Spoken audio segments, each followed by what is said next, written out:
Well, they consider themselves foot soldiers in the effort to uncover fraud in local elections. Maybe they have shown up at your door asking questions about your voter registration. Tonight, the King 5 investigators launch a series of reports examining the alleged fraud uncovered by the Voter Research Project. Chris Ingalls is here with his first report on the fraud crusade. Chris.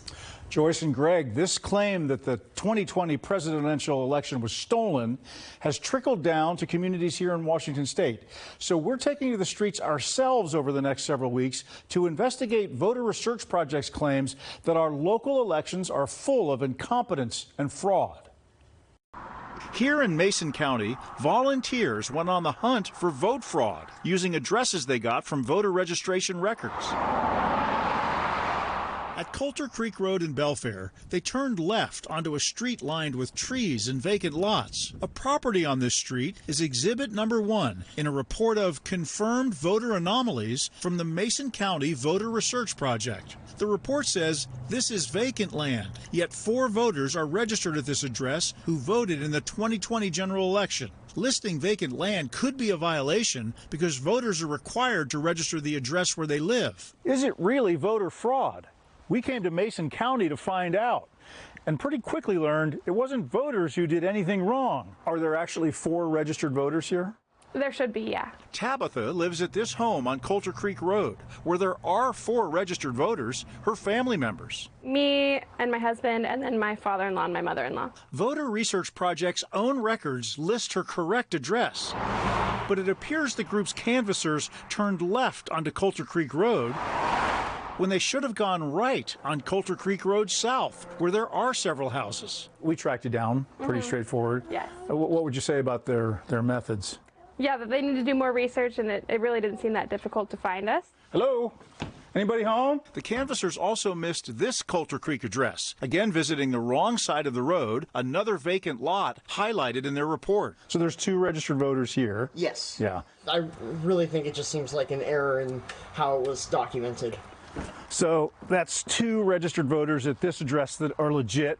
There's 4 more down the street that are legit. So with this one stop alone, we've been able to strike 6 voter anomalies on their list. The Voter Research Report says volunteers found 239 voter anomalies in Mason County after several months of canvassing door to door this year and last. My name's Chris Ingalls. I'm a reporter from King 5. We're just going to several different addresses that they put in their report. We put their findings to the test. Here's an address where they supposedly have 4 different registered voters at one address. I'm researching a potential story on voter registration, visiting about 12.5 addresses to investigate their most striking claims. Did a dead man vote from this Shelton address? The report says a voter who died in the summer of 2019 cast a ballot in 2020. County Elections got a post office notice that the man moved to Arizona in 2021, where he died later. Info we confirmed with 2 neighbors. So a dead man didn't vote, at least not from this address. Does that make any sense to you? Yeah. They said you were a ghost voter. Canvassers claim they talked to Mary, who said she didn't vote in the 2020 election, although records show a ballot cast in her name. They wrote that a mysterious ghost voter cast her ballot. When was the last time you think you voted? I don't know. Mary didn't recall canvassers coming to her door and couldn't confirm the accuracy of what they reported about her. Andrew was registered here. Andrew was registered here? Yeah. Yeah, right. About 2 years ago he moved. Do you get ballots for anybody? No. No. The report says something about people being registered here, but they don't actually live here. I honestly don't remember them asking anything. Sometimes the truth could be found in the report itself. This voter in the Coast Guard, like any military member, can legally stay registered at their last Washington address and have their ballot mailed overseas. This is 925 Thomas Avenue? No. Oh, it's not. We made mistakes while canvassing addresses, so it is easy to do. But overall, we found most of the voter registrations we checked out were not anomalies. They could be explained or verified as legitimate voters. Hi, this is Mason County Elections calling. At Mason County Elections, where workers are constantly updating voter registration rolls. I've been doing elections work since 2000. The county auditor says 80% of the reported anomalies were either already known or just wrong. They have identified 67 voters that I would describe as possible anomalies, not confirmed anomalies, but possible. We have 44,500 registered voters in Mason County. One is too many, but 67 is a pretty small number. I'm happy to introduce you to Steve Dunkel, who's running for Mason County Auditor. The report's author, former Boeing manager Steve Dunkel, is an election denier who's running for the Mason County Auditor's Office on an election fraud platform. There's a lot of questions out there about our voting machines.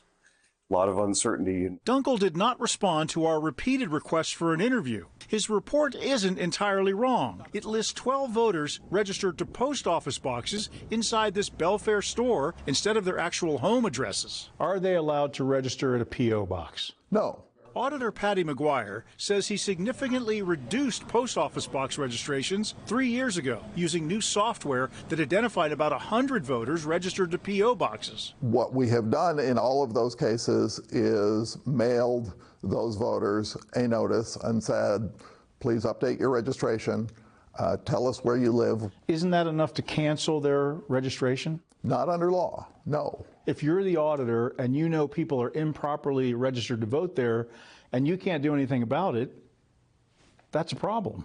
You know, I think it's important to recognize that small issues don't mean fraud. Does that make any sense to you? No, it doesn't. And that's what we found out on the streets. They might have got the wrong address. Small issues, some misunderstandings, all part of a democracy striving for full and fair elections. I appreciate your answering my questions. Yeah. Thank you. No problem. Okay. Sorry, couldn't be more help. No, you were helpful. Thank you.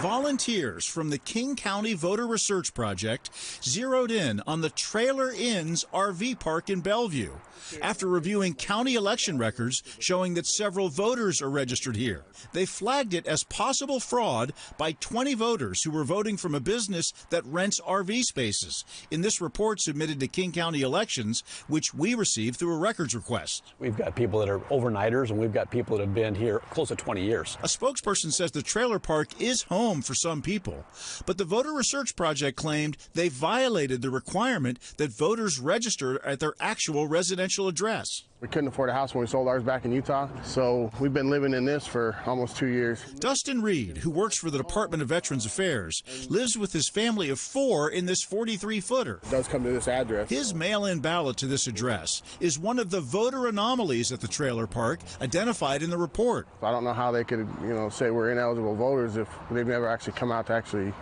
see, right? I've never met anybody out here to say, do you really live here? At King County Elections headquarters, we asked the director about voters registered at trailer parks. Is there anything wrong with that? Absolutely not. People can use a non-traditional address here in Washington State to get registered, provide us with a mailing address. In this list, there were voters that are military, overseas, unhoused, or currently have a non-traditional address. So Dustin's voter registration... So for them to say we're ineligible is just kind of mind-boggling. And the others here are all legal. With this one stop alone, we've been able to strike 20 names from their voter anomaly list. Voter Research Project says it found 444 registration anomalies in months of door-to-door canvassing in King County. My name is Chris Ingalls. I'm a reporter from King TV. How are you? Well, nobody came to the door asking about a guy named Schomburg, just trying to verify what they've reported. In other areas, like the story we aired from Mason County last month, volunteers listed names, addresses, and specific information in their reports that allowed us to follow up by going door to door. We're just going to several different addresses that they put in their report. But King County Voter Research Project only identified a name and voter ID number. Other than the trailer park, we could not reliably locate other voters in their report. This is a big county. Again, 1.4 million registered voters. Elections Director Julie Wise had her team analyze the Voter Research Project report, in which almost all of the listed anomalies are voters who moved but are still registered at their old addresses. I didn't see anything on that list that that voters were doing anything that's illegal or inaccurate. She says the registration information that volunteers relied on was outdated. 90% of the voters had updated their address by the time that the canvassers went out to look at the addresses. Did you see anything that rises to the level of fraud in their report? I did not see anything in the report that rises to the level of fraud. How many volunteers out on the streets? So we've had roughly up to 50. This is the man behind the report. Boeing retiree Dave Griffin and his volunteers have been combing King County neighborhoods on behalf of the Voter Research Project. We're out looking and trying to help clean up the voter rolls in Washington State. He's undeterred by King County's finding that his canvassing team has uncovered few anomalies, if any. How would you characterize the security of our vote in King County? I think there is a lot of room for improvement. Have you found fraud out there? I don't know if the word fraud is relevant. What is relevant is there are a lot of questions. You say you don't like to use the word fraud, but you know that people, candidates maybe, will take your report and say, this is evidence that my election was stolen. The solution is to have clean voter rolls. And the solution is to have clean elections. What's the one smoking gun? I mean, the one case that you can look at in your report and say, look at this is what we're talking about. Griffin pointed us to his report's claim that immigrants, visa holders, are registered to vote unknowingly through the state's motor voter program. Somehow, our systems has allowed them to be signed up to vote. Give me those names and addresses, and I will check them out. I'm not saying no, I'm saying let me check, because I don't want to give out someone else's private information that would put them in jeopardy. The voting dead. In Skagit County, at least 43 deceased voters cast ballots from beyond the grave, according to a report filled with allegations of election fraud filed with the county elections office. The late Jerry Shears is one of the supposedly posthumous voters. He would be just rolling over in his grave right now if he knew it, because it's just so much against what he believed in. His widow, Elizabeth Shears, says Jerry lived as a model citizen in Skagit County and spent the last years of his life riddled with cancer. Did you cast a vote for Jerry after he died? No.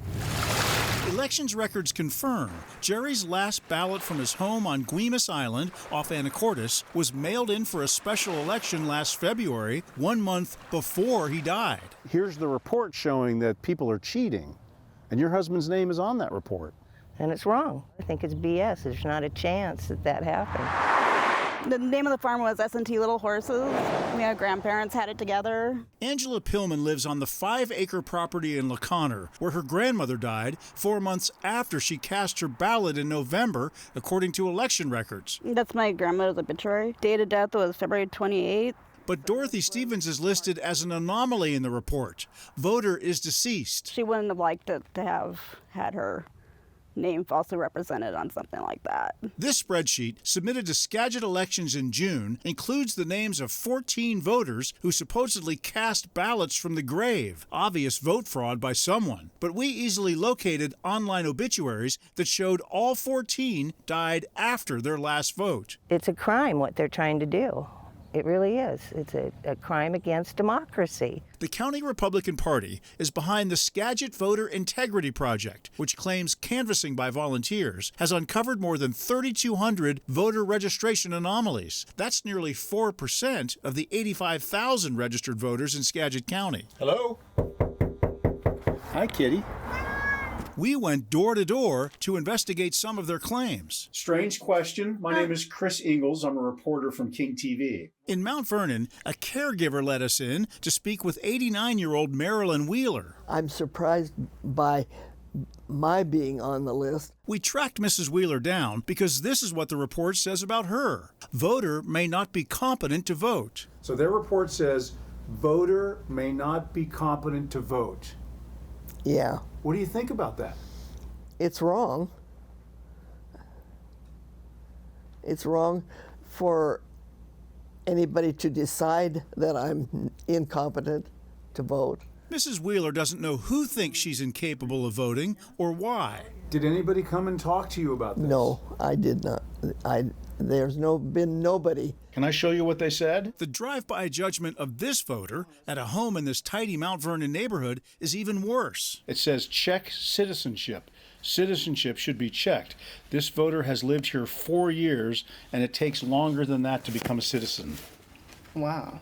Eduardo says he's lived in the U.S. for 25 years. Doesn't feel good people talking about us like that when they don't really know us. We are U.S. citizens. He has no idea why the report says his citizenship should be checked and why no one came to his door to find the truth. Very disrespectful to who I am as a person. They just assume of what I am and who I am as well. This doesn't look accurate to you, though, from what you know here. Voter received 2 ballots? No. The report lists numerous other voter registration anomalies that we found were incorrect or could not be confirmed. They flagged this house because the residence doesn't seem to be occupied. But registration records from the county show the same voter has been registered here for 2 years. At this house on Fowler and this one on 5th Street, canvassers wrote, "Address does not exist." Nobody's answering the door, but there's a mailbox up there that says 120. But we found both houses with no problem. The report lists voters registered to numerous Skagit County campgrounds, RV parks, and marinas, and claims citizens cannot vote from this address. We just picked up several bags of ballots. At the Skagit County Elections Office, where ballots for the November contest are coming in, the election supervisor says those addresses are legit. The state allows non-traditional addresses, and there are many people who live on a boat, so their home is a slip at that marina. Have you been able to uncover any fraud as a result of what they've reported? We've had a few things where things were questionable in the sense for us to look at them. Once we've researched them, everything's been fine and no amount of fraud has been found. Our elections and our Constitution have been circumvented and subjugated. The report is authored by Skagit County Republican Party Chair Bill Bruck, who waves the findings around as proof of elections fraud. Bruck has not responded to our repeated calls or messages, including a visit to the party office in Burlington earlier this month. I think it's a bunch of hogwash. We'll leave the final word on all this to the longtime Skagit resident that Bruck's report says is not capable of voting. It's fraudulent research.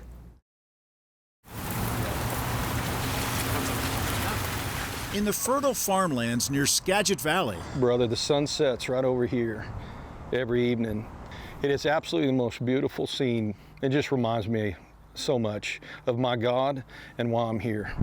Pastor Roy Swihart answered his calling. I pray for everyone here. And built the Cowboy Church on his farm in Bow. Every voter, those that are wanting to make sure that the vote counts. This video, posted on the website Rumble, shows a capacity crowd who sat for hours. It would be nice if it were an honest election. As presenters offered their evidence. My belief is that there's a mountain of corruption concealed by an ocean of incompetence. That elections across the country, and even here in Skagit County, are being stolen. If people broke the law, we want them going to jail. That's where we're at.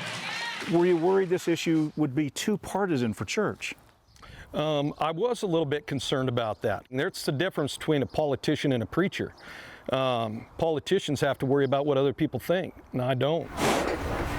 Sunday morning church, we do it right inside. On Pastor Swihart's farm, the horse arena turns into a dirt-floored church every Sunday. As far as my responsibility as a pastor, I think it's important for me to navigate and educate myself with factual information. Can we have a big round of applause, Roy and Amy Swihart, for allowing us to use their beautiful heritage ranch? Pastor Swihart says that's why he agreed to host what was called the Skagit County Election Integrity Public Hearing, to hear an alternative voice from what TV and newspapers report. I just want to know what the truth is. The Cowboy Church isn't alone.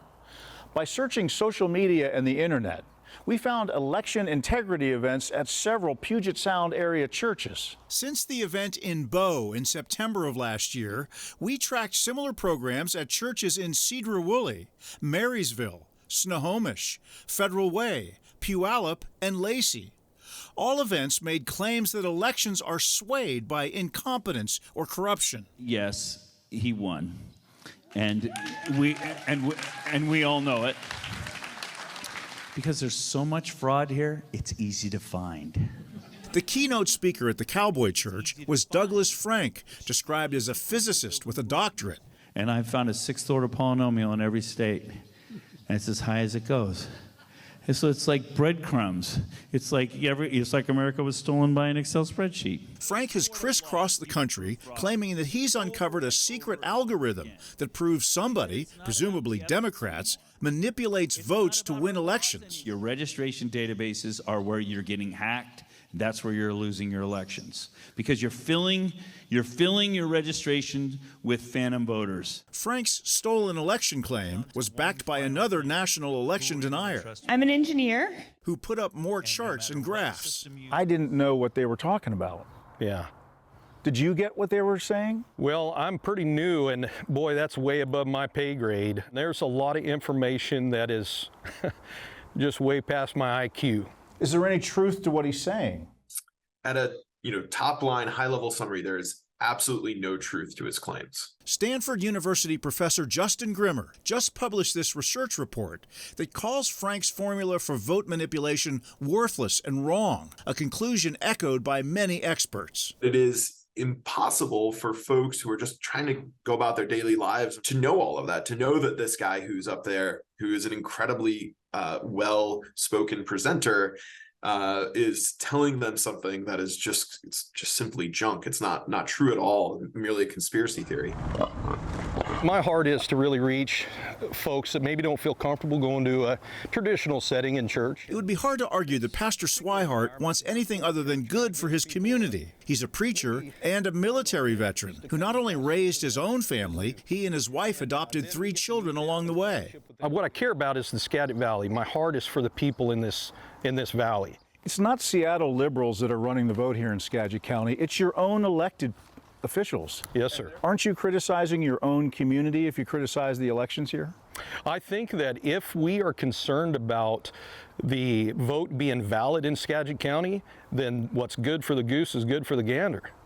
We all should be held accountable for that. Do you think a lot of churches are talking about election integrity? I think they are privately, yes, sir. Experts say that's evidence that the lie about stolen elections isn't fading, it's penetrating deeper into all parts of our society. Certainly when this sort of conspiracy theorizing goes along and it comes from the pulpit, it sort of endows it with a level of validity that perhaps it otherwise wouldn't have. And I certainly think that's concerning. Thank you, God, in Jesus' name. Amen.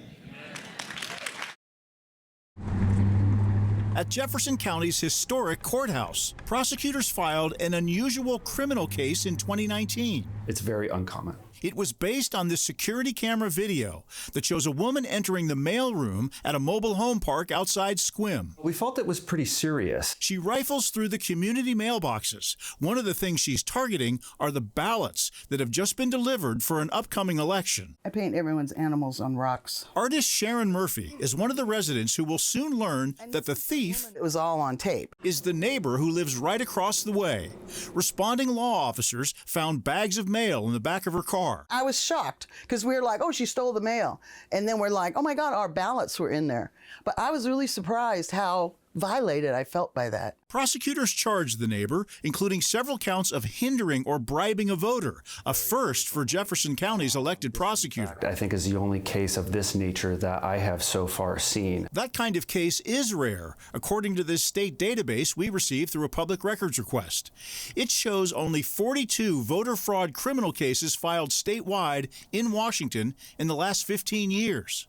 More than a third are dismissed without a conviction. At the time, we weren't exactly sure what was going on with this individual. The case at the trailer park is one of them that resulted in treatment instead of punishment. It became pretty clear that this individual was in the midst of a mental health crisis. This is the place with the most election-related prosecutions in Washington, Lewis County. Jonathan Meyer has been the elected prosecutor here for more than 10 years. In Lewis County, if we see a law violation, we'll charge it. I think that is a reputation that we have. Meyer's office has charged 8 voter fraud cases, 1 out of every 5 in Washington state courts.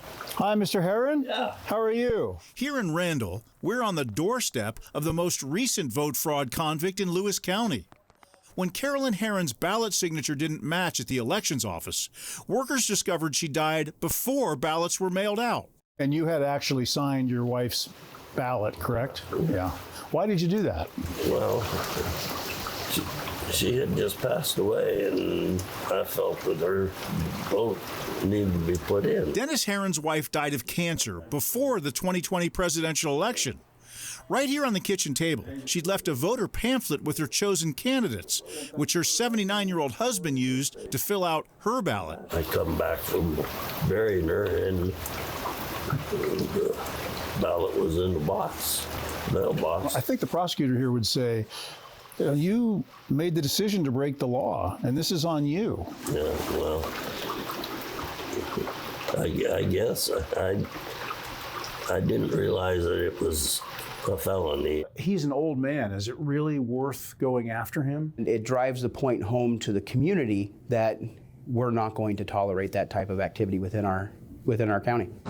In the state's largest county, King, a different approach. It's really, to me, overkill to put these in front of a judge, to use criminal justice resources, unless you see something that's an organized effort to sway the election. Longtime elected prosecutor Dan Satterberg says vote fraud usually involves one-time violators like Dennis Herron. All for what? So that we can make this widower feel even worse? His office sends warning letters to the family of deceased voters instead of prosecution. You know, some people would say, I think you're letting them get away with it.